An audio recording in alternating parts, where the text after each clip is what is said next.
ડીસામાં ભગવાન જગન્નાથની 26મી રથયાત્રાને લઈને બેઠક યોજાઈ। ડીસામાં ભગવાન શ્રી જગન્નાથની 26મી રથયાત્રાને લઈ બેઠક યોજાઈ। અષાઢી બીજે ભગવાન શ્રી જગન્નાથની રથયાત્રાને અનુલક્ષીને ડીસામાં જગન્નાથ રથયાત્રાનું સંચાલન કરતી શ્રી સુભાષચંદ્ર બોઝ સેવા સમિતિની બેઠક યોજાઈ હતી, જેમાં ભગવાનની મુખ્ય રથયાત્રા ઉપરાંત મોશાળ યાત્રા પણ ભવ્યાતિભવ્ય રીતે યોજવાનું આયોજન કરાયું હતું। ડીસાની હિન્દુ ધર્મશાળા ખાતે ડીસા શહેરમાં નીકળનારી ભગવાન જગન્નાથની યાત્રાને અનુલક્ષી શ્રી સુભાષચંદ્ર બોઝ સેવા સમિતિની બેઠક યોજાઈ હતી, જેમાં ડીસા શહેરમાં અષાઢી બીજના દિવસે ભગવાન જગન્નાથની 26મી શોભાયાત્રા યોજવાની ચર્ચા વિચારણા કરવામાં આવી હતી।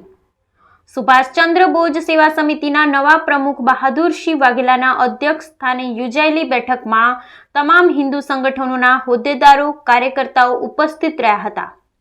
સમિતિ ડીસા દ્વારા વર્ષ 2024ની 26મી ભગવાન શ્રી જગન્નાથની રથયાત્રાના ઉત્સવોની ઉજવણી તારીખ 22/6/2024થી શરૂઆત થશે। ઉજવણીના કાર્યક્રમોની રૂપરેખા મુજબ તારીખ 22/6/2024ને શનિવારે સવારે 10 કલાકે ભગવાન શ્રી જગન્નાથજીની મોશાળ યાત્રા રામજી મંદિર ડીસાથી વાતે ગાતે નીકળી કચ્છી કોલોની પાતાળેશ્વર મહાદેવ મંદિર જશે। ત્યારબાદ તારીખ 5/7/2024 સોમવાર સાંજે 5 કલાકે ભગવાન શ્રી જગન્નાથજીને કચ્છી કોલોની પાતાળેશ્વર મહાદેવ મંદિરથી વાતે ગાતે રામજી મંદિર નિજ મંદિર લઈ જવાશે।